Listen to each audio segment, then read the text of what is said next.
Hello flower friends! In today's video I'm going to show you how to make a long low centerpiece. My name is Ellen Frost. I'm the owner of Local Color Flowers and I've been a florist for over 15 years. I write a weekly newsletter all about flowers and I host an online community called FlowerMore. So inside of our online community we host a monthly design challenge. So every month there's a new topic or a new theme, and this month's theme is to create a design that is long and low. We're thinking about Thanksgiving and long dining room tables, and so a long low centerpiece that'll be easy for people to talk over, but will stretch a little longer than a circular centerpiece. So I've chosen this long vessel. I think it actually might be some sort of serving platter or serving container. And my mechanic that I'm going to use is some coated chicken wire. And I've just turned it into a tube and I'm going to squish it in here.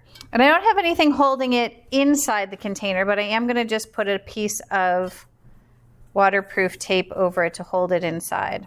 So to begin with, I'm going to start with foliage. I like to use a lot of different foliages, especially this time of year in the fall. We have tons of great, beautiful foliage available.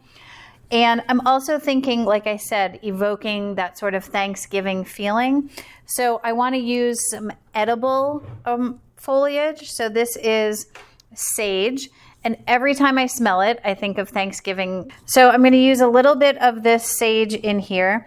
And I'm thinking about proportion too, because I really want this to stretch long and low. So even though my normal proportion could be 1.5 times the height of the vase, I really want to be careful to keep it in that range and maybe even have it a tiny bit shorter. So it really feels like it's stretching this lengthwise. All right, so I've got those.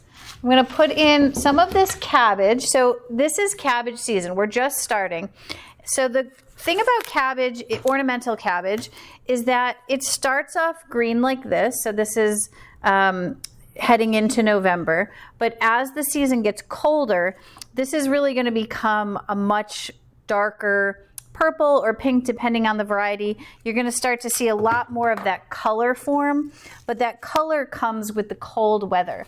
So right now I'm using it in its green form, but the longer you wait and the closer you get to Thanksgiving, you're really going to see that turn into a more colorful rosette or a colorful cabbage head.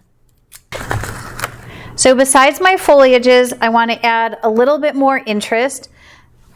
Hairy balls, always a favorite, and they really do last for us until after the frost. So even as you're going into colder weather, hairy balls are great. And then to add a bit of contrast to all this green, I'm going to use a little bit of 9-bark foliage. This is a really dark foliage, and you can see I have a lot of stem length here, so I actually can get a couple cuts off of this, at least 2 cuts. Because I'm going to keep it nice and short. And this is going to be nice because it is going to add some contrast to that green. There are a lot of different kinds of 9-barks. You can get them in these really dark colors. You can also get them in a more orange, a more chartreuse. But I do like the contrast of this dark one for this arrangement. In addition to my cabbage and my sage, I do have a couple last little tomato plants that I'm going to add in. And I could add these in at the end, but I think I'll just add them in now so that I can see exactly where the tomatoes are going to go. All right, so I always like to add some line flower. Even though we are doing a low piece, I still do want to have some line flower. This is Hot Biscuits Amaranth. So going along with the food references, this is Hot Biscuits. You can see it grows up the stem, unlike a face flower that has, a face, a focal flower. So I am going to add a few of these, but I'm still going to keep them low. I'm not going to make them too tall. I am going to use a little bit of a foliage that I always love to use in the fall, which is lindera. So this is actually last year's lindera. The new lindera will come in a couple of weeks, but you can see when it dries, it's so sturdy that you can really keep it. We keep it just in a crate in the back, and I can use it all year. So lindera is a foliage that we get fresh, but it quickly dries, like within a couple of days. And so we really use it mostly dry. And I love it because it not only is it very sturdy, but it has a little bit of a feathery shape, which I really like in arrangements this time of year. All right, next I'm going to add a little bit of crested celosia. And crested celosia is, this one is, I think this is Delhi Pearl, and it's going to go perfectly with these mums that I have and also play off of the lindera. It's kind of a peachy gold. And I'm just using it as a background. So I'm keeping it nice and short and just using it for background color. It does have a really cool feathery texture. And I like how everyone is a little bit different. Some are more gold, some are more peach.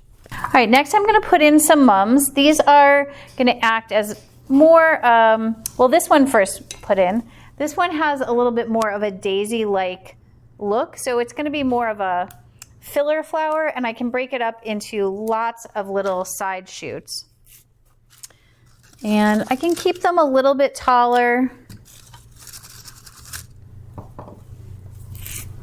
And I'm just gonna fill in throughout, using these, like I said, as more of a filler.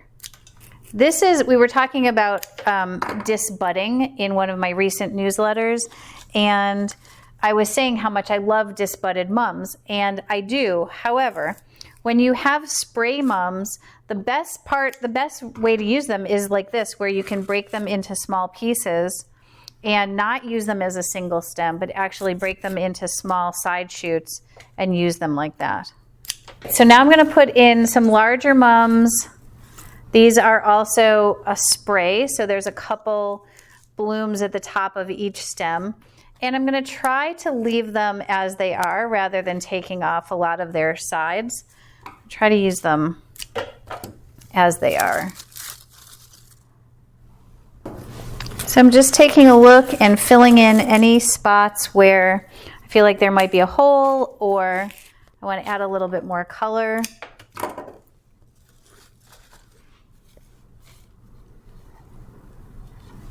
I'm going to stick with just the mums. And then the final element that I'm going to add is a little bit of this dried money plant. So this is lunaria.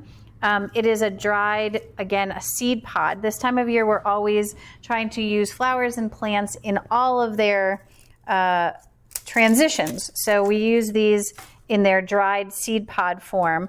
And I thought it would be cool to add some of them, especially since the vase is white.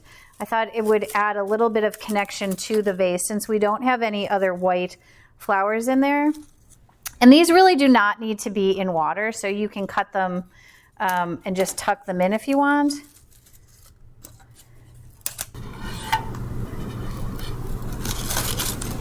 All right, and one thing I just noticed about my own design, remember that when we're designing, we're looking at our arrangements from the top down. So it looks like there's a lot of blooms on this level, but what I'm seeing is that if I were sitting at the table and my eye level is right here, there's a lot of green right here. So I want to make sure that I'm putting some flower blooms and some color at that level. So I'm just going to add a little bit, a little shorter down below there. And that's one of the things, you know, it's always hard to tell when you're done with a design. When you think you're done, I would give it one more look just to make sure that you're covering all of those sort of last elements. Like, is your eye level, are you still seeing flowers at that level? Have you covered up all of your mechanics? You don't want to see any, you know, chicken wire or mechanics. So that's something to just remember when you're finishing up. Make sure that you have checked all of those final details.